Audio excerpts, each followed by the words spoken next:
Bon, je pensais avoir le temps pour me poser pendant, je sais pas, 1 heure et demie pour vous raconter l'accouchement et comment je vis ces premières semaines post-accouchement. Sauf qu'en fait, je ne trouve pas le temps et je ne trouve pas l'énergie ou la concentration pour prendre ce temps-là. Du coup, je vais filmer en plusieurs fois, comme dans les précédentes vidéos, de manière très spontanée. Sachez que ça va être certainement très très flou parce que tout est très flou dans ma tête, que je vis un peu dans une bulle depuis quelques semaines. Donc je m'excuse d'avance si tout n'est pas très très clair. Par où commencer?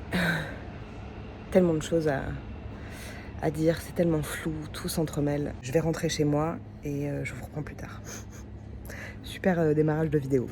L'intro que j'ai faite, je l'ai faite il y a 3 jours, je vous avais dit je vous reprends ce soir.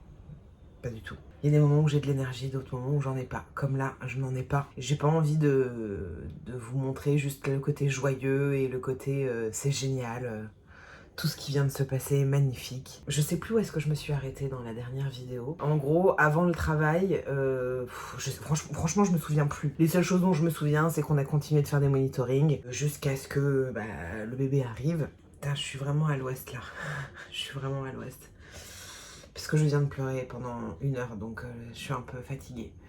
Et mon corps aussi. Bref, Juliette, arrête de t'éparpiller tout le temps, tout le temps. Mercredi 26 mai, il est 22 h, on est dans notre lit à regarder une série. Je suis allongée, j'ai pas de contraction, j'ai pas mal, tout va bien. Et je sens qu'il y a quelque chose qui coule. Et je me lève en disant, ah bah peut-être je me suis pissée dessus. Et je me lève et puis ça coule.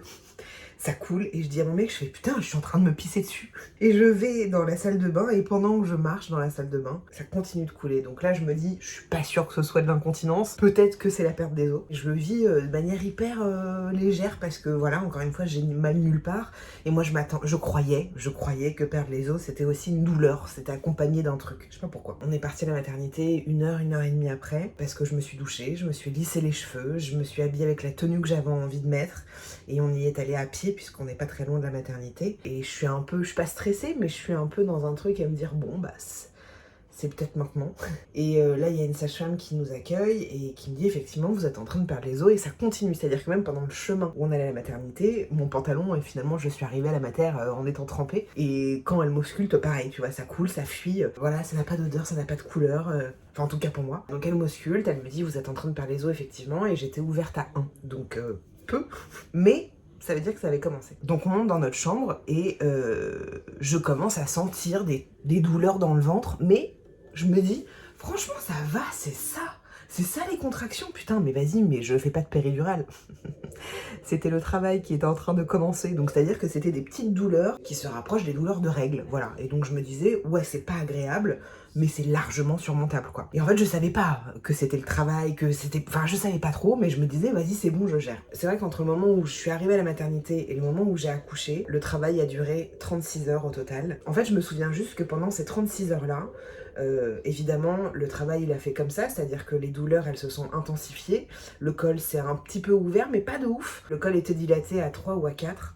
Et là, mes contractions, elles étaient... ça y est, j'avais des vraies contractions toutes les je sais plus combien de minutes, pendant je sais pas combien de temps. Et là, c'était effectivement une douleur, on va dire une sensation. En tout cas, moi, c'était dans le bas-ventre et dans le bassin. Et c'est une sensation que je n'ai jamais connue. Ce que j'ai trouvé chouette, c'était encore une fois que j'ai dominé cette douleur-là et que du coup, je la vivais pas dans l'appréhension, je la vivais pas dans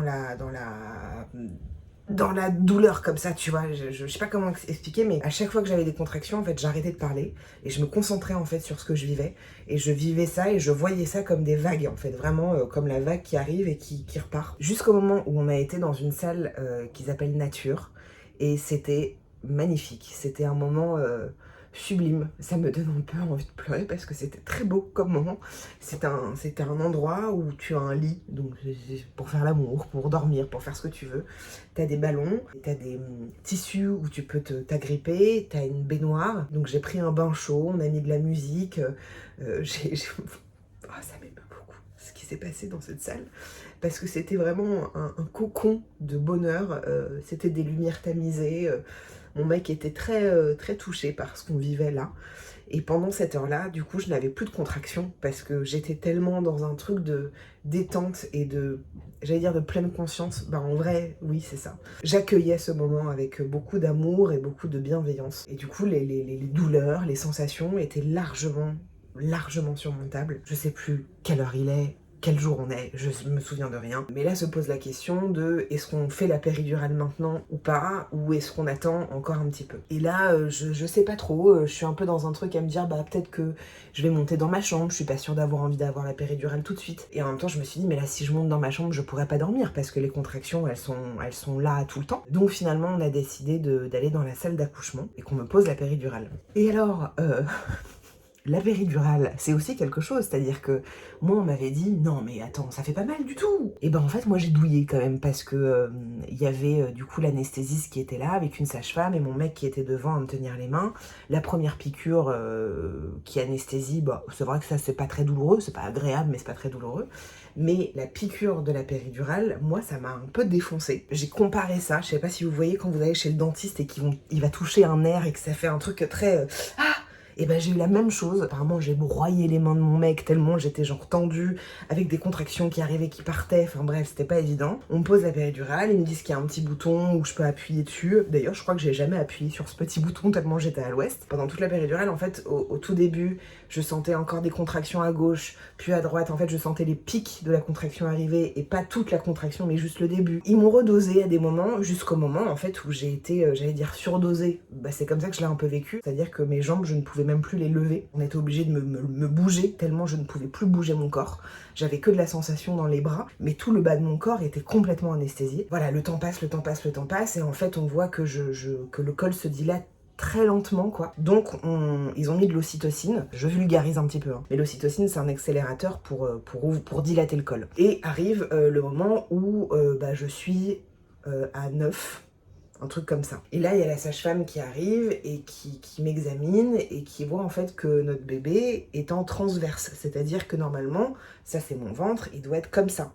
Et là, il était comme ça. Donc il y avait sa tête qui était positionnée, mais son corps était sur le côté. Donc elle commence à faire des manipulations pour le remettre droit et à chaque fois qu'elle fait des manipulations, son cœur il ralentit. À ce moment-là, on ne sait pas pourquoi. Donc ça arrive une fois, deux fois et elle nous dit si la troisième fois ça recommence, et ben là j'appelle le gynéco et vous accouchez quoi. Et donc elle le refait une troisième fois et effectivement bah, son cœur il continue de ralentir. Et là le gynéco arrive et je sais plus dans quel ordre, hein. Bon en gros il était en transverse et il avait le cordon autour du cou, ce qui faisait que bah, forcément son cœur ralentissait et qu'en plus de ça il était encore très haut, c'est-à-dire qu'il est, je sais pas s'il était pas engagé, s'il était mal engagé, mon mec il croit qu'il avait pas passé le bassin, enfin je sais pas trop mais il était en tout cas assez haut. Donc à ce moment-là il y a le gynéco, il y a mon mec à ma droite et la sage-femme qui est sur un petit tabouret qui fait bouger le bébé en même temps pendant la poussée. Et donc la poussée c'est quand même quelque chose, c'est-à-dire que moi j'avais peur en fait de pas savoir pousser, j'avais peur de chier, j'avais peur de péter comme plein de meufs. Et en fait ça, mais alors tu l'oublies en 2 secondes, je l'ai tellement oublié ce truc là. J'ai tellement oublié ce truc de peut-être je vais faire caca et tout, on s'en fout.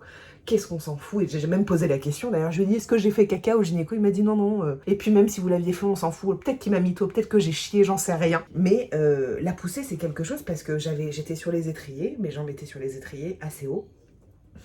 Et en fait, elle me dit, voilà, il faut que vous poussiez comme si vous allez aux toilettes. Ah bah moi, quand je pousse pour aller aux toilettes, je fais juste... Et puis ça sort, tu vois. Sauf que là, elle m'explique comment faut faire la respiration, bloquer, pousser, gonfler le ventre et tout. Et au début, en fait, je galère, j'ai presque pas un fou rire, mais je suis genre ah ah. Et faut savoir en plus, pardon, c'est flou, hein, je vous l'avais dit, mais que la péridurale, elle est moins dosée parce que c'est toutes les 2 heures qu'il faut redoser. Bon, je sais plus, bref, mais que là, je sens tout ce qui se passe. J'ai pas mal, mais je sens tout ce qui se passe. Et à ce moment-là, en fait, les premières poussées étaient pour qu'il se repositionne. Et pour qu'ils descendent bien quoi. Et en fait je vois que je pousse pas très bien, que je pousse pas comme il faut. Ça m'a un peu impressionné quoi, qu'il faille pousser de cette manière là, que c'était d'un coup, je sais plus ce qui se passe, mais voilà, il me dit il faut encore pousser.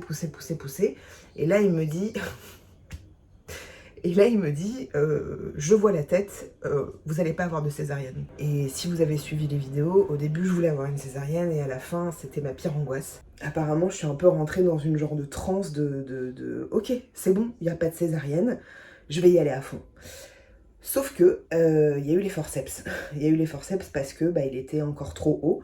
Je sais plus dans quel ordre, hein. Je pense qu'il m'a dit ça avant de il y a la tête, enfin je sais plus exactement. C'est une sensation, heureusement que j'avais la péridurale. Je suis ravie d'avoir pris la péridurale parce que je donne cette image à chaque fois, mais j'avais l'impression qu'il y avait une main dans ma toche, une main dans mon huc et qu'on était en train de retirer mes organes.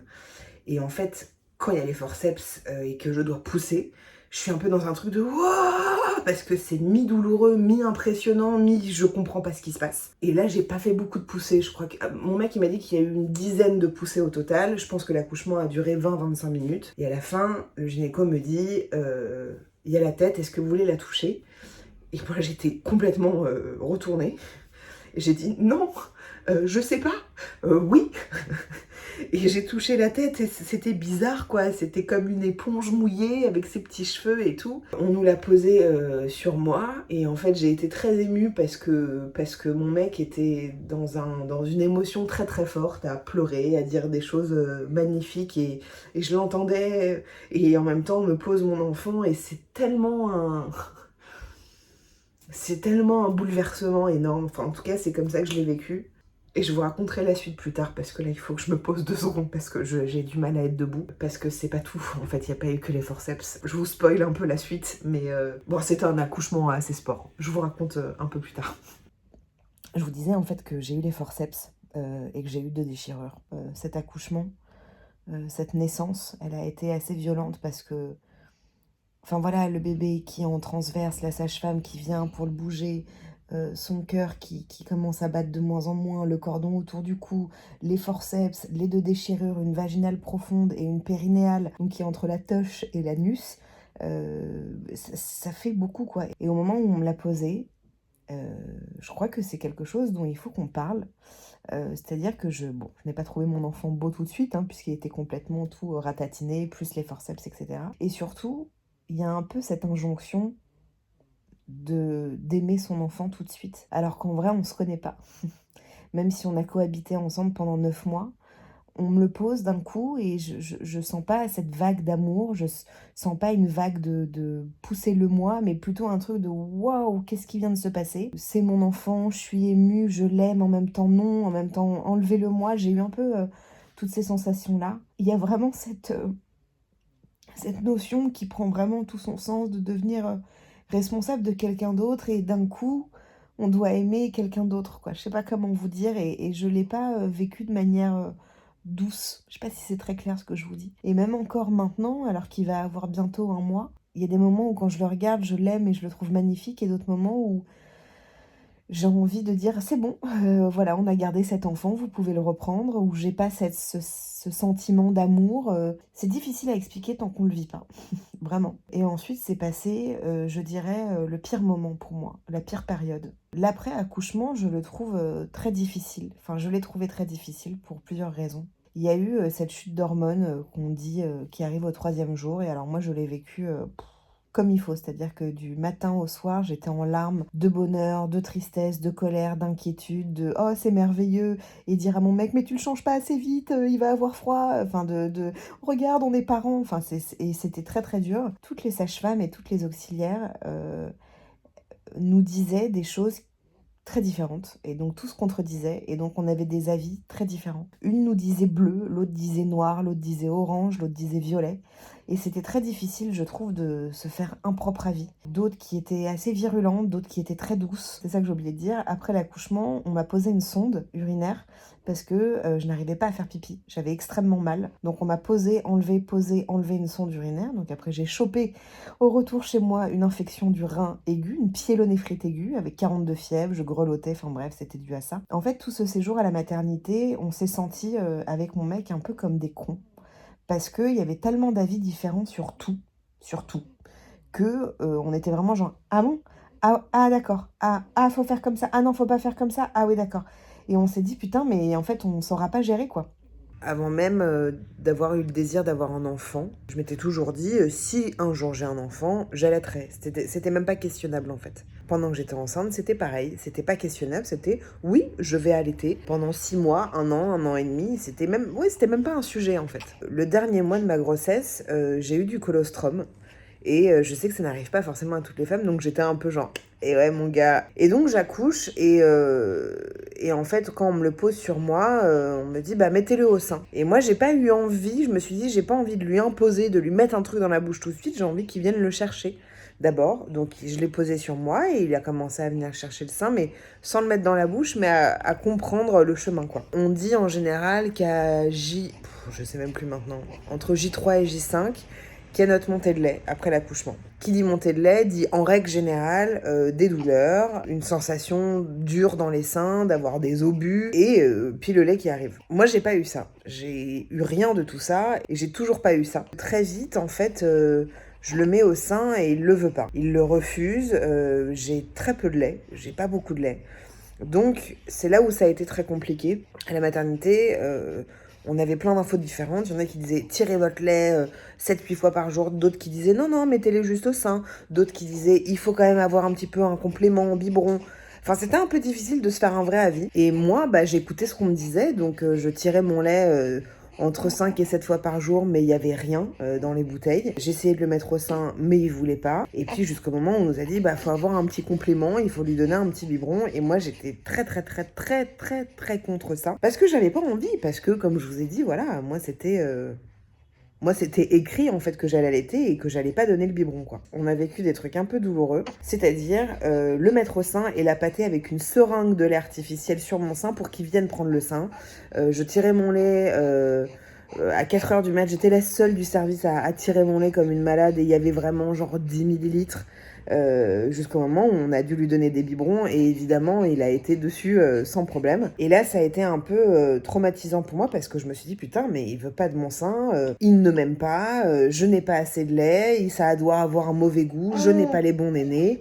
Enfin voilà, j'avais un peu toutes ces pensées là et là je vous en parle maintenant avec un peu de recul, mais ça a été un échec, mais vous imaginez même pas à quel point j'ai vécu ça comme un échec, à quel point j'ai chialé ma race. Et c'était très difficile pour moi, et surtout tous ces avis de femmes, des auxiliaires et des sages-femmes qui prenaient mon enfant, qui me le posaient sur moi, comme ça, comme ci, comme ça, faut faire ça comme ça et tout. Je me sentais un peu démunie et désarmée. Et puis il y a eu une conseillère en lactation qui est venue un moment me voir en disant mais vous faites tout très bien, c'est juste parfois c'est un peu plus lent. Il y en a d'autres qui m'ont dit oui c'est ça, il y en a d'autres qui m'ont dit ah bah si dans 15 jours vous avez toujours pas assez de lait, on laisse tomber, vous passez au biberon. D'autres qui m'ont dit ça met 8 semaines à se mettre en place. Enfin, c'était très déroutant en fait. Et du coup, on est parti de la maternité en faisant du mixte, mais en donnant beaucoup le biberon. Et donc, c'était toujours une notion d'échec pour moi. Et à chaque fois que j'essayais de lui donner le sein, il pleurait, etc. J'ai eu une infection du rein parce qu'on m'a posé une sonde urinaire, impossibilité de m'occuper de mon enfant, pas trop de possibilité d'allaiter et donc encore moins d'énergie pour tirer mon lait. Donc pendant 4-5 jours, en fait, c'est mon mec qui a tout géré. Là, je me suis dit, c'est mort, en fait. C'est mort, j'aurai plus de lait, vu que là, j'ai rien fait pendant 4-5 jours.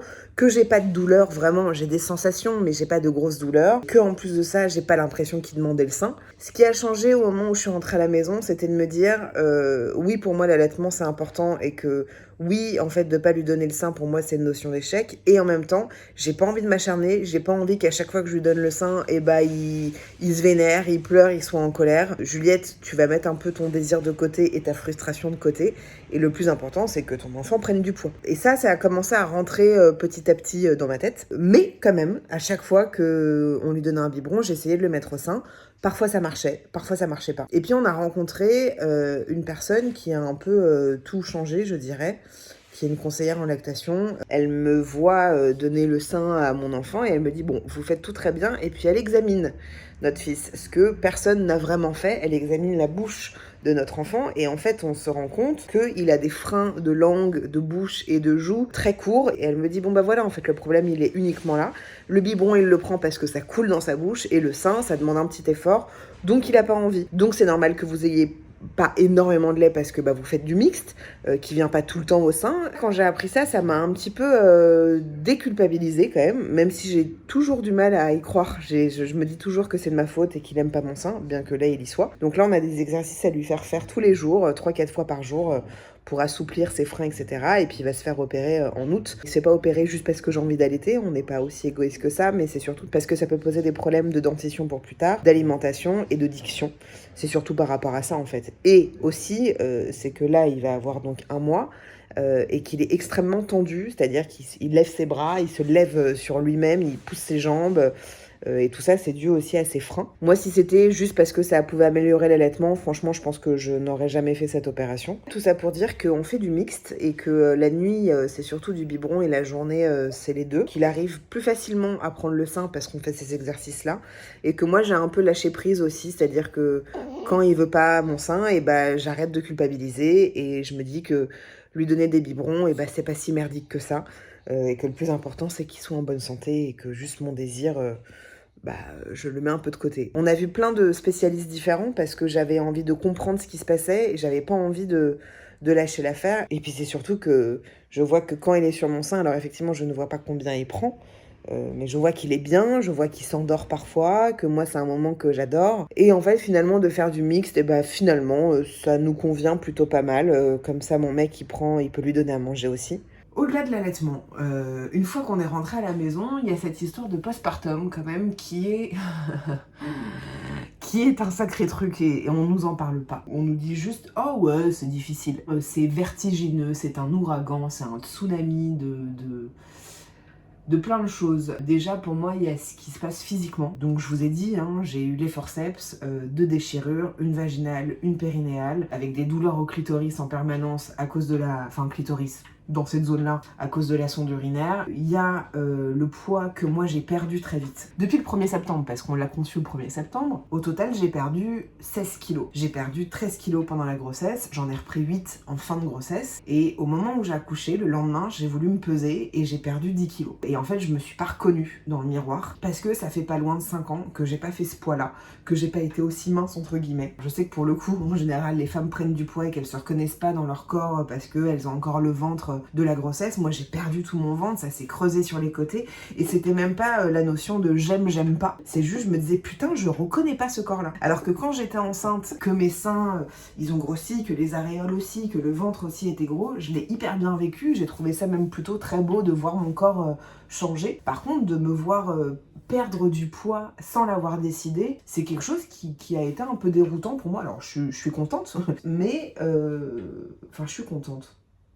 Ouais, j'aime bien me voir comme ça, mais c'était pas un choix, c'était pas un truc qui était décidé. Je sais pas comment dire, il y a un truc avec le corps dont on nous parle pas. On a toujours lu des ah bah tu verras, quand ton enfant arrive, t'oublies tout ce qui s'est passé avant et t'as une vague d'amour qui arrive et tout. Alors c'est encore très récent, mais j'oublie pas du tout ce qui s'est passé pendant la grossesse et surtout pendant l'accouchement. Tout ça est très douloureux émotionnellement en fait. Et je crois que justement le terme charge mentale prend tout son sens ici. Voilà ce que je pourrais dire pour l'instant. Je sais pas ce que je pourrais dire pour conclure, à part dire que c'est un tsunami d'émotions, plus qu'un tsunami physique. Enfin, il y a la fatigue, il y a la douleur, mais en fait, ce qui prend le pas, c'est l'émotion. Je pense qu'il faut vraiment pas être dans le jugement de comment les gens font les choses. Je l'ai été un petit peu au début de « Ah ouais, ok, elle donne que du biberon. Ah ok, elle met une tétine directement dans la bouche de son enfant. » Je fais plus ça en fait, parce que chaque parent fait comme il peut, et s'ils pensent que c'est bien pour leur enfant,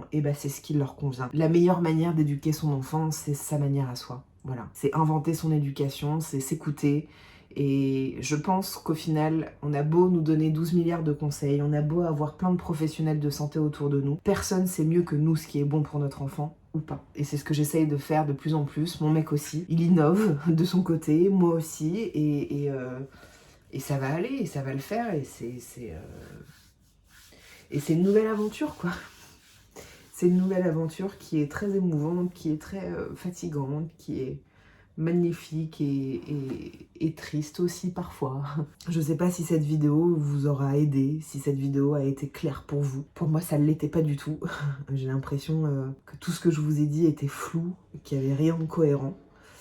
Mais c'est ce qui se passe dans ma tête depuis que j'ai accouché. À mon avis, maintenant, je vous en reparlerai sur Instagram un peu plus que de faire des vidéos dédiées à ça. J'ai envie aussi de reprendre mon activité de youtubeuse. Ça va venir petit à petit. Putain, je suis daronne, quoi. Ouais. Allez, bisous.